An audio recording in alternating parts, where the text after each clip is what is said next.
వేకువ వాక్యము ఇది దైవ వాక్యము. వేకువ వాక్యము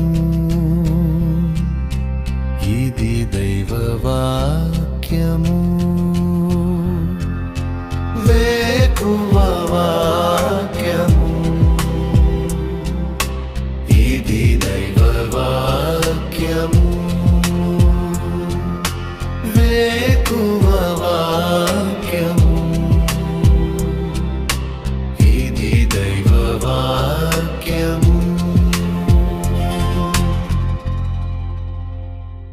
వేకువ వాక్యము వేకపోడు కొరకై పరిశుద్ధ గ్రంథం బైబిల్లో నుండి మార్కు సువార్త 6వ అధ్యాయము 50వ వచనం. అందరూ ఆయనను చూచి తొందరపడగా వెంటనే ఆయన వారిని పలుకరించి ధైర్యం తెచ్చుకొనుడి, నేనే, భయపడుకుడని చెప్పాను.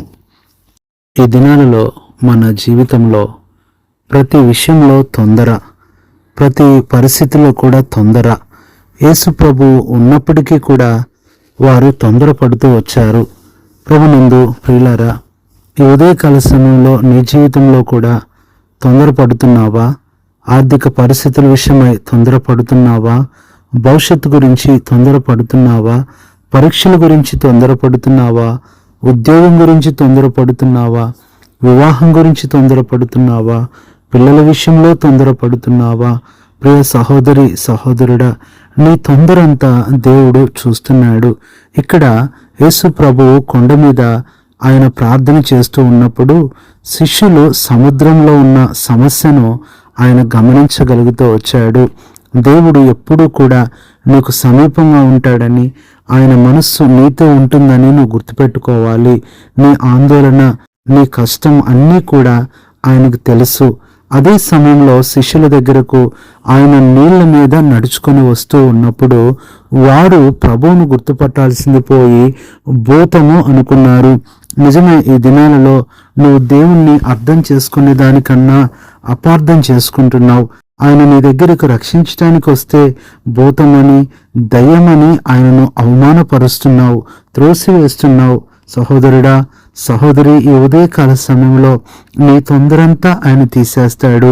ఇక ధైర్యం ఉంటుంది నీకు, ఇక భయము నీకు ఉండదు. జయమే దేవుడు నీకు ఇస్తాడు, భయము కాదు జయమే. అందుకని ప్రభు అంటున్నాడు, ధైర్యము తెచ్చుకొనుడి, నేనే అంటున్నాడు. ఈ నేనే అనే మాట ఎంత గొప్ప విశ్వాసాన్ని, ఎంత గొప్ప నిరీక్షణను కలుగు చేస్తుంది. ఆయన ఎవరినో పంపించి నిన్ను ధైర్యపరచడు, ఎవరినో నీ దగ్గర ఉంచి వెళ్ళడు, కానీ ఆయనే వస్తాడు, ఆయనే ధైర్యపరుస్తాడు. ఈ దినాన ధైర్యము చెడిపోయిన పరిస్థితిలో ఉన్నావా? దిగులు పడుతున్నావా? ఆందోళన చెందుతున్నావా? భయపడుతున్నావా? ఇవన్నీ కలిసి నీ జీవితాన్ని తొందర పెడుతున్నాయేమో. ప్రభువు నీకు ధైర్యాన్ని ఇవ్వాలని ఆశపడుతూ ఉంటున్నాడు. ధైర్యం అంటేనే యేసు ప్రభు, యేసు ప్రభు అంటేనే ధైర్యం. ఈ దినాన ఆయన నీకు ధైర్యం ఇచ్చేవాడుగా ఉంటున్నాడు. దేవుని వాక్యంలో నుంచి ఆయన ఎలాంటి ధైర్యం ఇస్తాడు అంటే, హెబ్రీయులకు రాసిన పత్రిక 13వ అధ్యాయము 6వ వచనము, నరమాత్రుడు నాకేమి చేయగలడు, నేను భయపడను అని మంచి ధైర్యముతో, మొట్టమొదట మంచి ధైర్యాన్ని దేవుడు నీకు ఇస్తాడు. ఈ మంచి ధైర్యము అనేది ఏం చూపిస్తుంది అంటే, ఇక నీ జీవితంలో ఎలాంటి భయము ఉండదు. భయాలనేవి వచ్చినా నిన్ను చూసి అవి భయపడతాయి. అసలు భయం అనేది నీ జీవితంలోనికే రానివ్వకుండా దేవుడు చూసుకుంటాడు.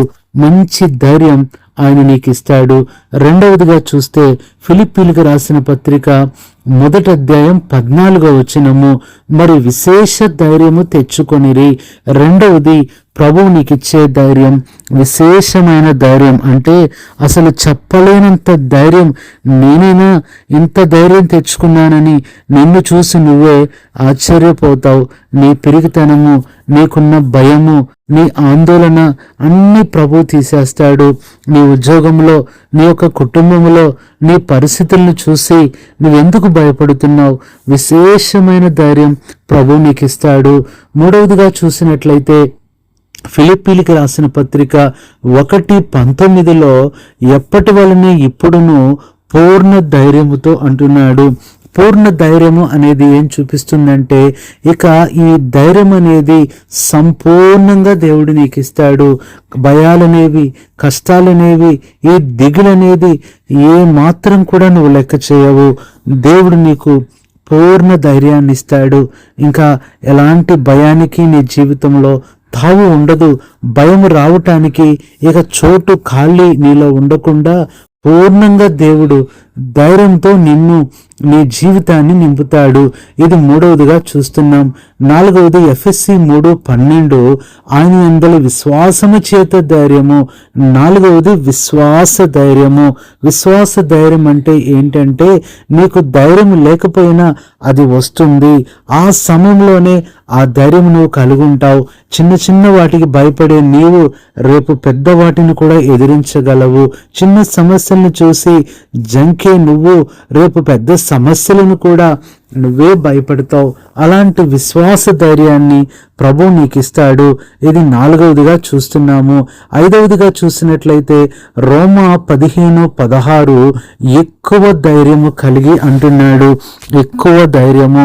ప్రియులారా, ఎక్కువ భయాలు ఇప్పుడున్నాయేమో, ఇక వాటికి దేవుడు ఫుల్ స్టాప్ పెట్టేస్తున్నాడు. ఎక్కువ ధైర్యాన్ని నీకు ఇస్తాడు. ఎక్కువ ధైర్యం అంటే ఈ ధైర్యాన్ని నువ్వు వేరే వాళ్ళకు కూడా ఇవ్వగలవు. నిన్ను చూసి అనేకులు ధైర్యపడేటట్లు దేవుడు చేస్తాడు. ఇది ఐదవదిగా చూస్తున్నాము.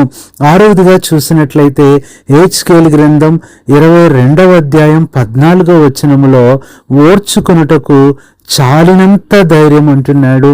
ప్రియులారా, చాలినంత ధైర్యం, సఫిషియంట్ కరేజ్ దేవుడు నీకు ఇస్తాడు. ఇది నీ పరిస్థితులను బట్టి ఏం చాలట్లేదు, నీకు జీతం చాలక ఇబ్బంది పడుతున్నావా? మందులకు, ఇంటి అద్దెలకు, ఇంట్లో సరుకులకు సరిపోవట్లేదా? సహోదరుడా, సహోదరి, ఈ యొక్క పరిస్థితుల్లోనే, ఈ యొక్క ఆర్థిక విషయాల్లోనే, ఈ యొక్క చిన్న బాధల్లోనే, కష్టాల్లోనే దేవుడు నీకు చాలినంత ఇవ్వగలడు. చాలినంత ధైర్యం. ఎందుకు సరిపోదు అనుకుంటున్నావు? ఇంకా అది మిగులుతుంది. ఎందుకు నీ వల్ల కాదు, నువ్వు అవి తీర్చలేని అనుకుంటున్నావు? దేవుడు చేస్తాడు. ఇప్పుడుంటున్న అనారోగ్యాలు, ఇప్పుడుంటున్న బలహీనతలు ఇవి తాత్కాలికమే. రేపటి దినాన నీకు చాలినంతగా దేవుడు అన్నీ ఇస్తాడు. ఆయన కృప చాలినంత ఇస్తాడు. ఆయన ప్రేమ చాలినంత ఇస్తాడు. ఆయన దయ చాలినంత ఇస్తాడు. ఆయన యొక్క జాలి కూడా నీకు చాలినంతగా దేవుడిస్తాడు. ఇది ఆరవదిగా చూస్తున్నాము. ఏడవదిగా చూస్తే హెబ్రీయులకు రాసిన పత్రిక 6:18 మనకు బలమైన ధైర్యం కలిగినట్లు. ప్రియులారా, బలమైన ధైర్యం అనగా ఈ ధైర్యాన్ని ఎవరు కూడా తీసివేయలేరు. ఈ ధైర్యాన్ని ఎవరు కదిలించలేరు. అంత బలమైన ధైర్యాన్ని ప్రభు నీకు ఇస్తాడు. బలముగా ఉండు. ఎందుకు బలహీనపడిపోతున్నావు? ఎందుకు దిగులు పడిపోతున్నావు? ప్రియ సహోదరి, సహోదరుడా, ఈ 7 ధైర్యంతో పాటు మొదటి దినవృత్తాంతములు 17:25 మనోధైర్యం కలిగిన అంటున్నాడు. మనోధైర్యాన్ని కూడా ప్రభు నీకు ఇస్తాడు.